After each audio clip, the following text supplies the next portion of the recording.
이렇게 예배드리는 게 힘든지 모르겠습니다.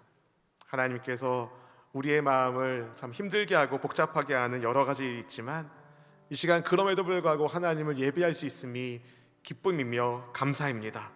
하나님을 예배하는 것에 우리 성도님들의 마음이 모아질 수 있기를 바랍니다. 예수님의 이름으로 모인 곳에 예수님의 이름으로 거하는 성도님들 계신 곳마다 우리 주님이 함께하고 계십니다. 그분은 하늘 보좌를 내려두고 이 땅에 오셨습니다. 누구를 위해서? 나를, 우리를 구하러 오신 주님, 그분의 이름을 높이는 우리의 예배를 주님이 기쁨으로 받으시길 소망하며 우리 함께 기쁜 마음으로 주의 이름 찬양하겠습니다. 주의 이름 높이며 주를 찬양하나이다. 나를 구하러 오신 주를 기뻐하나이다. 하늘 영광 버리고 이 땅 위에 십자가를 지시고 죄 사했네. 무덤에서 일어나 하늘로 올리셨네. 주의 이름 높이리. 주의 이름 높이며 주의 이름 높이며 주를 찬양하나이다. 나를 구하러 오신 주를 기뻐하나이다. 하늘 영광 버리고 이 땅 위에 십자가를 지시고 죄 사했네. 무덤에서 일어나 하늘로 올리셨네. 주의 이름 높이리. 하늘 영광 버리고 하늘 영광 버리고 이 땅 위에 십자가를 지시고 죄 사했네. 무덤에서 일어나 하늘로 올리셨네. 주의 이름 높이리. 하늘 영광 버리고 이 땅에 오신 주. 하늘 영광 버리고 이 땅 위에 십자가를 지시고 죄 사했네. 무덤에서 일어나 하늘로 올리셨네. 주의 이름 높이리. 하늘 영광 버리고 이 땅에 오신 아기 예수님, 십자가 지시고 죄 사하신 우리의 구원자 예수님, 사망 권세 깨뜨리시고 부활하사 승천하사 다시 오실 만왕의 왕 예수님, 그분의 이름으로 모인 이곳 현장에 우리 성도님들이 모인 처소마다 주님 마음껏 축복하시고 임마누엘의 형통의 복을 더하여 주시옵소서. 주님이 우리를 찾아와 주시고 우리를 주의 양 삼아 주셔서 우리에게 생명의 길이 열렸음을 고백합니다. 그런데 주님, 이 땅을 살면서 예수님의 사람으로 살면서 이런저런 지치고 힘든 일들이 있었습니다. 주님을 사모하는 마음으로 예배의 자리에 함께하는 모든 성도님들에게 주님 위로와 격려와 사랑의 복을 더하여 주시옵소서. 이 시간 성령 하나님을 환영합니다. 인정합니다. 모셔드립니다. 주님의 백성들 일터마다 가정마다 삶의 자리 속에 하나님의 보살펴심의 은혜를 더하여 주시사 코로나 바이러스가 틈타지 않도록 막아주시옵시고 구원과 평안의 복을 풍성하게 더하여 주시옵소서. 부족한 종이 감히 하나님의 말씀을 들고 하나님 앞에 또 우리 성도님들에게 말씀을 전합니다. 바라기는 생명의 말씀이 온전히 전달되게 하여 주시고 예수님 안에서 큰 기쁨이 모든 이들이 위해 임할 수 있도록 역사하여 주시옵소서. 매 시간마다 주를 사모하는 모든 성도들의 삶 가운데 한량 오는 복을 더하시기를 사모하오며 우리의 구원자 그리스도 만왕의 왕 예수님의 이름으로 간절히 기도하옵나이다. 아멘. 우리를 구하러 오신 주님을 기뻐하고 찬양하는 여러분의 모두의 삶이 하늘의 별처럼 반짝반짝 빛날 수 있기를 축복합니다. 스로노츠란 죄수가 있습니다. 그는 영국과 오스트레일리아에서 40년간 교도소에서 생활했습니다. 가주책직으로 무려 50번씩, 그것도 8차례나 맞았지만 그의 생활에는 변화가 전혀 없었습니다. 그랬던 그가 그런데 구세군 숙박소에서 하룻밤 머물면서 예수님을 인격적으로 만나게 됩니다. 예수님을 믿게 된 그는 완전히 새로운 사람으로 바뀌었습니다. 그 후에 스로노츠는 구세군 추록자 보호소에서 18년간 봉사를 하는데요, 이런 간증을 했다고 합니다. 저는 많은 매로도 40년의 세월 속에서도 변화되지 않았습니다. 하지만 그리스도로 인해, 예수님으로 인해 불과 1, 2분 만에 변화되었습니다. 주만나 큐티집이 인용한 김신웅의 회복의 은혜란 책에 실린 예화입니다. 굳은 마음의 사람, 강팍한 사람 스로노츠는 어떻게 새 사람이 될 수 있었을까요? 예수님의 사랑에 그의 마음이 녹아졌기 때문입니다. 성경과 교회의 역사를 살펴보면 예수님의 사랑에 녹아져 버린 사람들의 이야기가 많이 나옵니다. 우리도 그 중에 한 사람 아닙니까? 그 누구도 관심 두지 않았던 죄인인 나를 구원하기 위하여 하늘 아버지께서 유일하신 아들 예수님을 보내어 주셨습니다. 예수님께서 목자 없는 양처럼 방황하는 우리를 불쌍히 여기셨고, 그분이 기르시는 양으로 그분이 기르시는 양으로 삼아 주셨습니다. 사랑하는 성도 여러분, 양은 언제 행복할까요? 배부르게 먹으면 행복할까요? 맑은 물을 마음껏 마실 수 있으면 행복할까요? 예수님의 사람들 제자반에서도 나누는 이야기인데요, 푸른 초장과 맑은 물가에 있으면 양은 행복할까요? 푸른 초장에 있어도 사자랑 같이 있으면 양은 행복하지 않습니다. 맑은 물가에 있어도 늑대와 같이 있다면 그 양은 행복하지 않습니다. 양은 목자와 함께 있을 때 행복합니다. 근데 목자도 목자 나름이에요. 악한 목자를 만나면 양은 불행합니다. 나쁜 주인을 만나면 그 주인의 반려견은 불행하잖아요. 마찬가지입니다. 악한 왕들의 영향 아래 우상숭배로 나라를 잃고 흩어진 유다 백성들이 그 한 예가 됩니다. 예레미야 선지자는 주전 587년에 남유다 왕국이 멸망하는 순간을 직접 본 사람입니다. 여러분, 나라가 망하는 것을, 자기 나라가 망하는 것을 보는 사람의 마음을 어떻게 우리가 표현할 수 있겠습니까? 유다는 왜 망하게 되었을까요? 여러 이유가 있겠지만 본문에 의하면 하나님의 양떼를 잘 돌보지 않은 악행하는 거짓 목자들 영향 때문이었습니다. 본문의 2절 말씀은 이렇게 말합니다. 함께 읽어보겠습니다. 그러므로 이스라엘의 하나님 야훼께서 내 백성을 기르는 목자에게 이와 같이 말씀하시느니라. 너희가 내 양떼를 흩으며 그것을 몰아내고 돌보지 아니하였도다. 보라, 내가 너희의 악행 때문에 너희에게 보응하리라. 야훼의 말씀이니라. 아멘. 여러분, 목자라면 사나운 맹수로부터 양들을 보호해야 할 책임이 있습니다. 그런데 이스라엘 목자들은 오히려 양떼를 멸망시키는 사나운 맹수 같았습니다. 하나님은 주님의 목장에 있는 양떼를 멸하고 흩어지게 하는 목자들에게 화가 있을 것이라고 말씀하십니다. 여기서의 목자는 왕을 의미합니다. 옛 중동에서 목자는 왕을 나름 품위 있게 부르는 표현이었습니다. 유다의 왕들은 알아야 했습니다. 그들이 돌봐야 하는 백성은 그들의 백성이기 이전에 하나님께서 그들에게 맡기신 하나님의 백성이란 사실을 말이죠. 그런데 하나님께서 맡기신 양떼를 잘 돌봐야 하는 왕들이 야훼 하나님의 양떼를 돌보지 않았습니다. 오히려 흩어버렸습니다. 하나님은 그런 행동을 악행이라 말씀하셨습니다. 그런 목자에게 하나님은 화가 있을 것을 선포하시죠.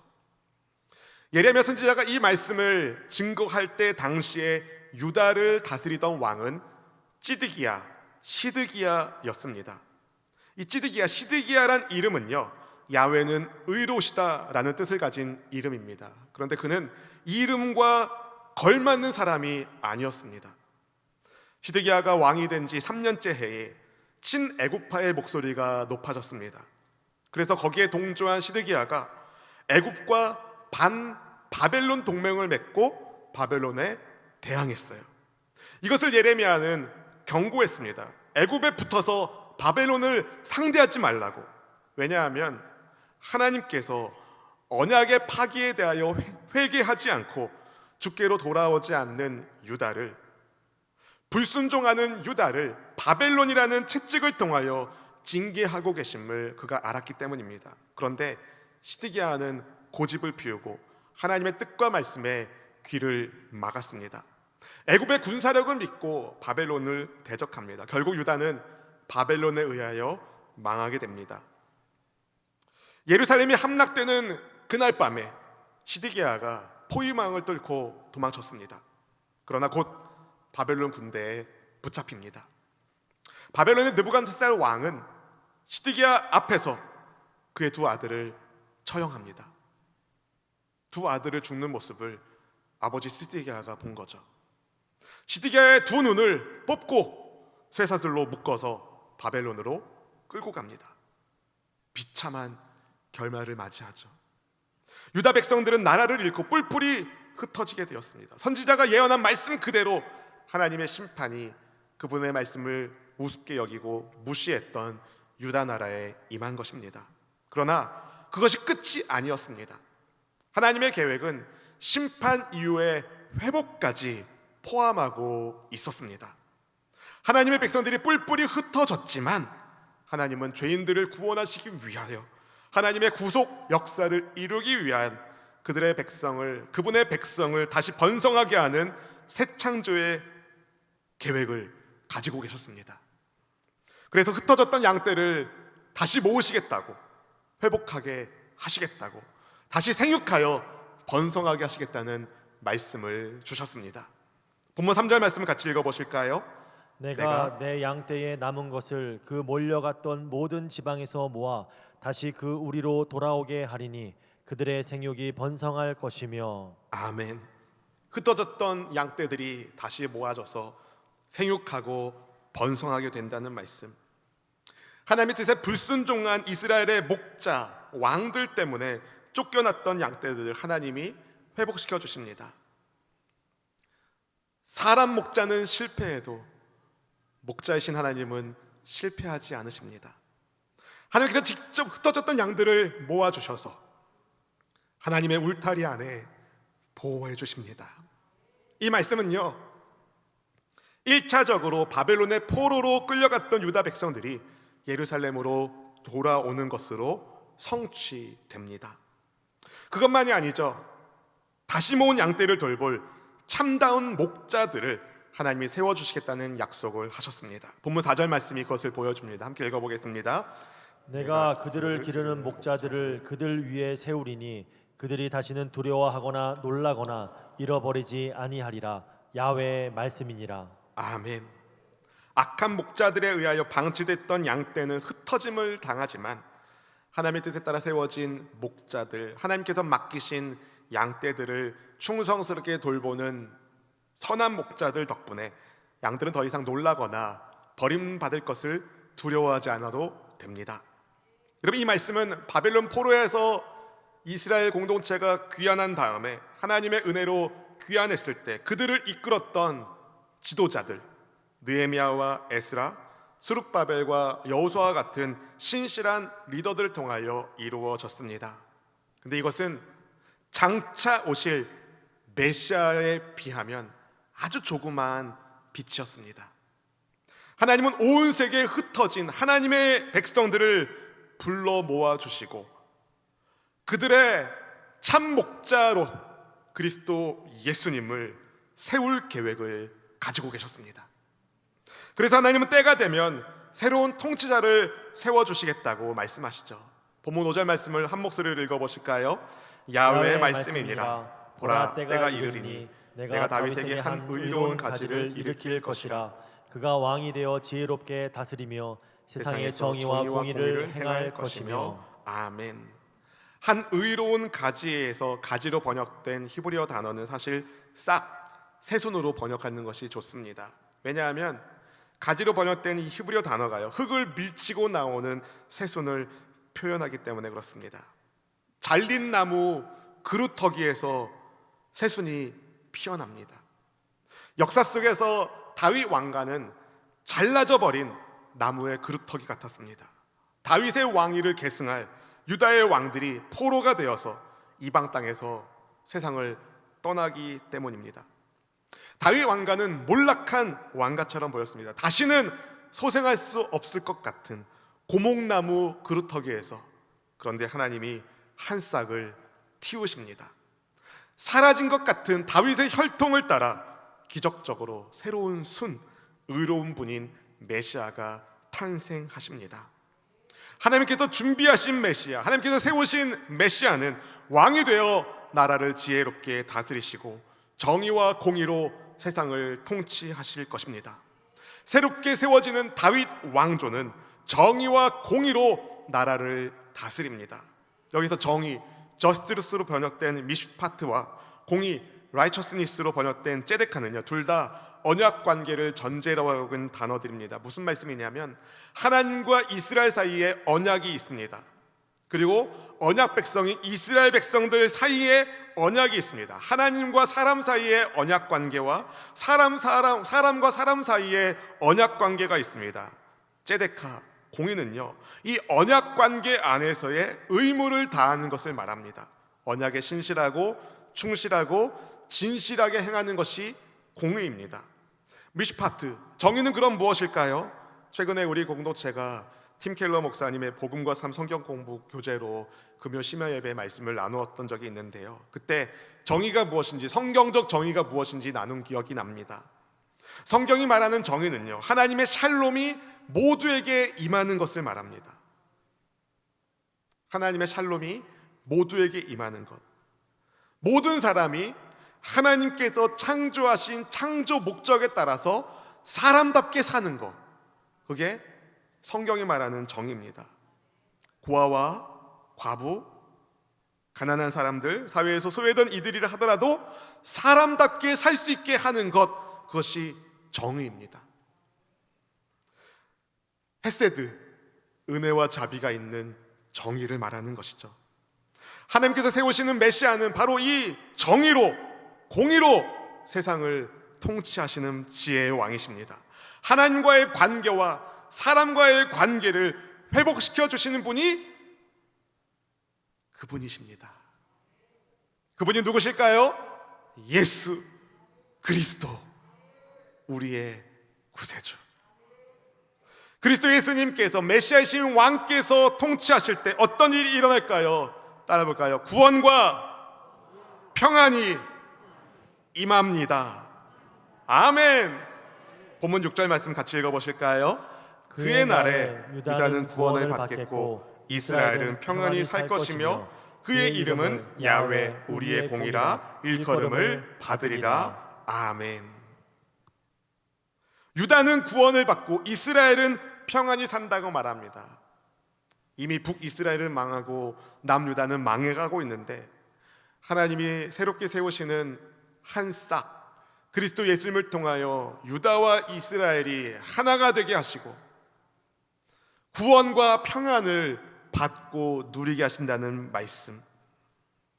우리말 성경에는 드러나지 않지만 일종의 워드플레이, 언어 유희를 했습니다. 야훼 우리의 공의, 그 메시아의 이름이 야훼 우리의 공의인데요, 이것은 야훼 찌드케뉴를 번역한 겁니다. 찌드케뉴, 찌드기야, 뭔가 비슷한 발음처럼 들리시죠? 야훼는 의로시다는 뜻을 가지고 있는 시드기야, 찌드기야와 발음이 유사합니다.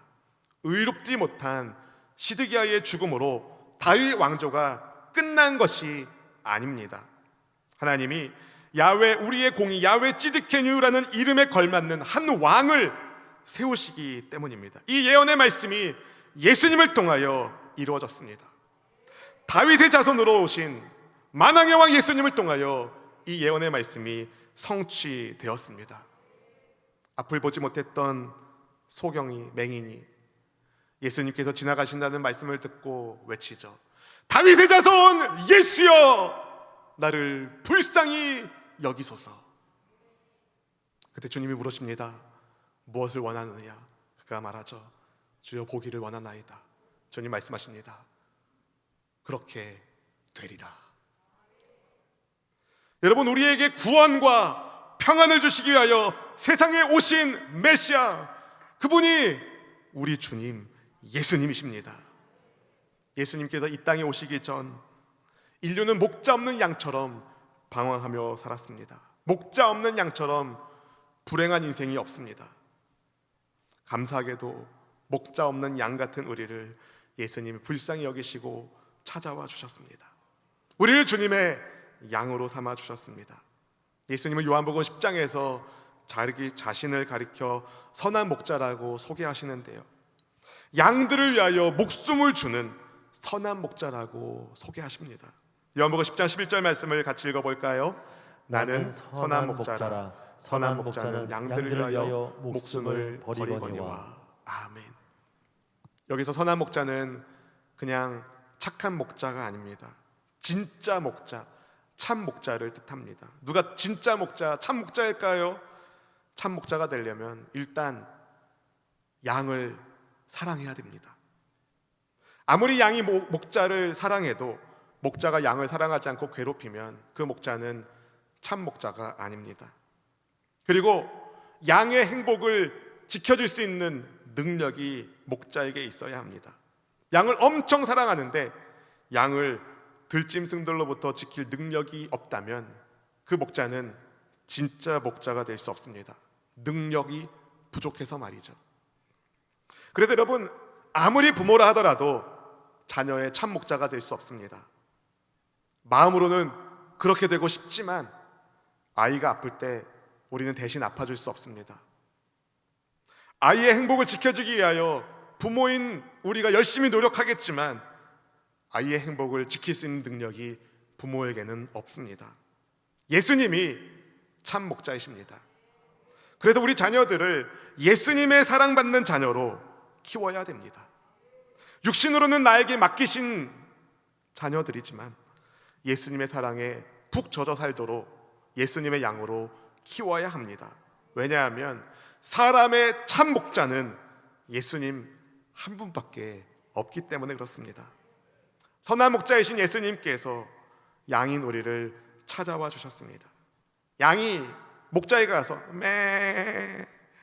예수님 저의 목자가 되어주세요. 백날 한들 목자이신 예수님이 너 누구냐 하면 아무런 일도 일어나지 않습니다. 양을 소유할 능력이 있는 사람이 그 양을 사랑하고 지킬 수 있는 목자가 찾아와서 내가 이 양의 목자가 되겠습니다. 얼마입니까? 그렇게 목자가 값을 주고 그 양을 살 때 그 양과 목자가 목자와 양의 관계를 맺습니다. 예수님과 우리의 관계가 바로 그러합니다. 내가 아무리 예수님을 믿고자 한들 예수님이 거부하면 아무 소용이 없습니다. 전적으로 예수님과 우리의 관계는 예수님께 달려 있습니다. 감사하게도 선한 목자이신 예수님이 우리를 찾아와 주셨습니다. 믿으시면 아멘. 예수님의 귀하신 피로 우리 생명을 사셨습니다. 내가 이 이요한 양을 사길 원합니다. 이 양을 사길 원한다고요? 네. 그렇다면 이 양을 사기 위한 목숨값을 내놓으십시오. 그때 예수님이 말씀하시는 거죠. 내 목숨값을 내겠습니다. 그렇게 여러분 한 분 한 분을 예수님이 핏값 주고 사셨습니다.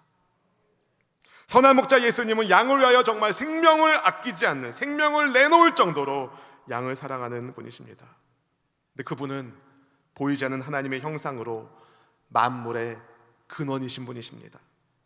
우주의 창조주, 만물보다 먼저 계신 그분, 그런 분이 양인 우리를 사랑하신다고, 우리가 할 일은 무엇이겠습니까? 그럼 양이 목자를 믿고 따르는 것처럼 예수님을 믿고 따르면 됩니다. 만왕의 왕이신 예수님만 믿고 따르면 됩니다. 하나님은 오늘 본문에서 메시아에 대한 예언의 말씀을 주시면서 하나님께서 주의 백성들을 구하시려고 행하는 일이 얼마나 놀라운 일인지, 얼마나 새로운 일인지 이전에 유다 백성들이 경험했던 출애굽 사건과는 비교도 되지 않을 만큼 놀라운 일이 될 거라는 말씀을 오늘 보면 7절 8절에서 하셨습니다. 출애굽하게 하신 하나님의 살아계심을 두고 맹세하지 않고 대신에 이스라엘을 북쪽 땅, 그 모든 쫓겨났던 나라에서 인도하여 내신 하나님의 살아계심을 두고 맹세하게 될 거라고 말하십니다. 과거 출애굽 사건보다 더 위대한 구원 사건이 일어난다는 말씀을 하시는 것이죠. 근데 여러분, 오늘 본문의 말씀이 선포되던 시절에 유다의 환경은 어떠했습니까? 하나님이 회복과 구원, 평안을 약속해 주고 계시지만 지금 당장은요, 예레미야의 눈에 보입니다. 나라가 망해가고 있다는 것이 말이죠. 예레미야는 분명 하나님의 구원을 소망하며 고대했습니다. 그리고 하나님의 구원을 선포했습니다. 그렇지만 지금 당장의 현실은 희망이 보이지 않아요. 고통스럽습니다. 회복을 약속해 주시고 출애굽 사건을 기억하지 못할 정도로 하나님의 인도하심, 돌보아 주심에 감격하게 될 것이지만 그것은 아직 오지 않은 미래의 일이었습니다. 지금 작금의 현실은 고통과 슬픔과 고난이 많이 있었습니다. 그러니 선지자의 말씀을 듣는 청중들이 뭐라고 반응했을까요? 하나님의 말씀을 어떻게 받아들였을까요? 어떤 이는 이렇게 했겠죠. 나중에 좋으면 뭐합니까? 지금 우리가 힘듭니다. 나중에 좋으면 뭐합니까? 지금 우리의 고통이 극심합니다. 이렇게 원망하는 사람들이 있었을 것입니다. 불평하는 사람이 있었을 것입니다. 한편으로는 지금 너무 힘들고 고통스럽지만 그래, 하나님께서 약속해 주셨어. 참 왕이신 메시아께서 오셔서 회복하게 하신다는 약속을 주셨으니 믿음으로 인내하자. 믿음으로 인내하자. 이렇게 견디고 반응한 사람도 있었을 것입니다. 여러분이라면 어떻게 반응하셨겠습니까? 감사하게도 우리는요, 하나님께서 선지자에게 주신 예언의 말씀이 이루어진 그 사실을 압니다. 다윗의 후손으로 한 의로운 새싹이 태어난 것을 압니다. 아기 예수님이 오셨다는 것을 압니다. 예수님은 불의한 이 세상에서 살고 있는 양들에게 하늘 생명 주시기 위하여 십자가에 달려 죽으셨습니다. 그것으로 끝 했다면 우리에게 소망이 없었을 것입니다. 불의의 세상에서 예수님이 사망한 것으로 끝났다면 우리에게 아무런 소망이 없었을 겁니다. 그런데 예수님은 사망 권세를 깨뜨리시고 다시 살아나셨습니다.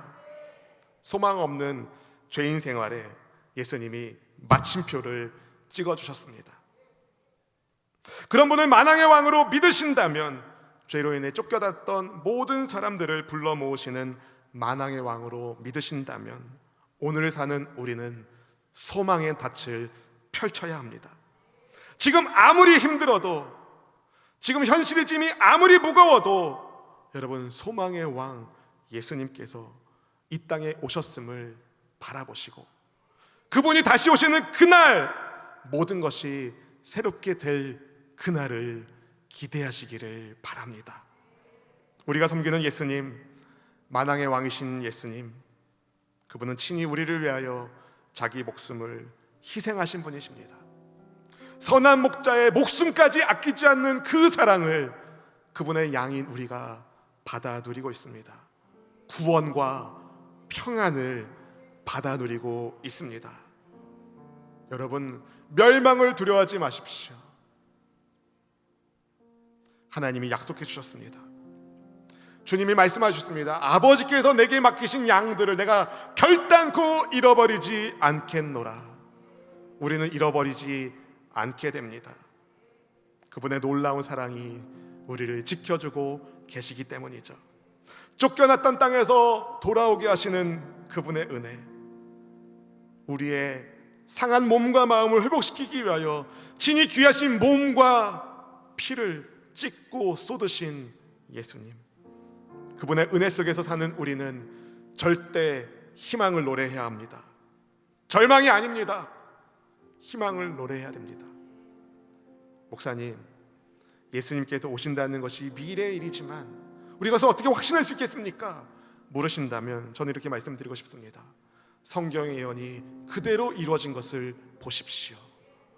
주님이 반드시 오실 것이고 십자가로 공의와 정의를 완성하신 예수님께서 우리의 삶을 구원과 평안의 삶으로 만져주시고 함께 하시니 소망의 깃발을 높이 들고 믿음으로 행진하는 우리 모든 성도님 될 수 있기를 주님의 이름으로 축원드립니다. 축원드립니다. 우리 예수님은 만왕의 왕이십니다. 이 땅 위에 오신 하나님의 본체, 십자가에 달리사 우리 죄 사하셨네. 하나님이 그를 지극히 높여 모든 이름 위에 뛰어난 이름을 주사 우리 예수 이름 앞에 절하고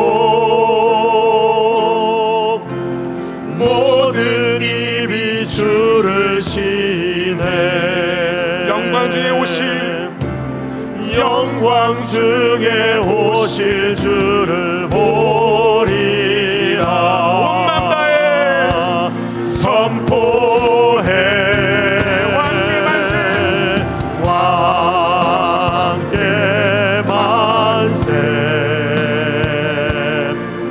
존귀와 위엄을 찬양해.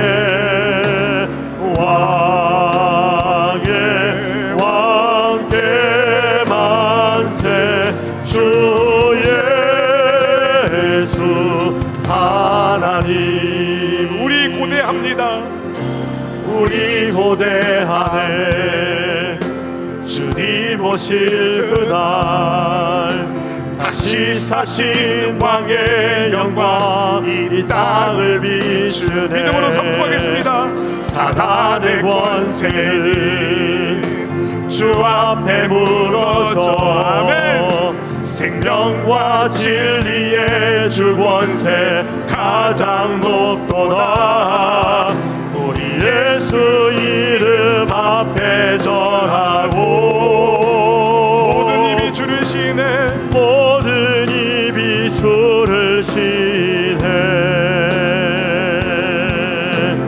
영광 중에 오실 주를 보리라.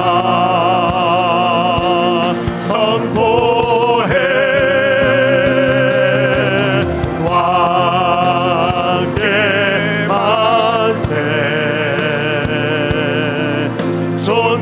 존귀와 위엄을 찬양해.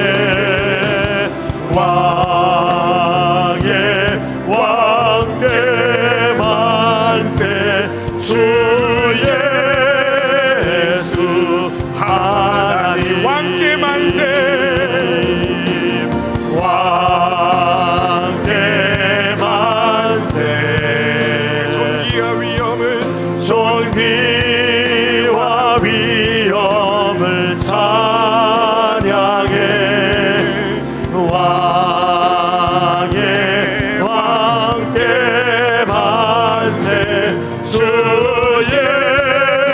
예수 하나님. 사랑하는 성도 여러분, 예레미야 선지자가 이 말씀을 받았을 때에는 고목나무 같은 그루터기에 한 싹이 나오기 전이었습니다. 그런데 우리는 그 싹이 틔어지고 이 땅에 구주 예수님이 오시고 우리의 죄값을 십자가에서 피값으로 지불하시고 다시 살아나시고 하늘에 오르셨음을 아는 시대를 살아가고 있습니다. 지금 아무리 현실이 고통스럽고 절망적인 환경이라 하더라도 코로나19 바이러스 등등으로 인해 많은 힘든 시기를 보내고 있음에도 불구하고 주님은 말씀해 주십니다. 만왕의 왕 예수님이 구원과 평안으로 우리를 인도하여 주신다고 말이죠. 우리에게 약속하신 구원의 기쁨과 평안의 은혜를 잃어버리지 않기를 소망합니다. 이 시간 기도하길 원합니다.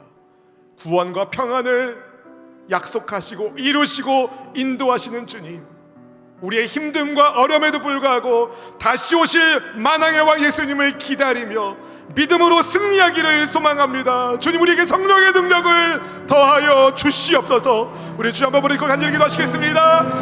주여!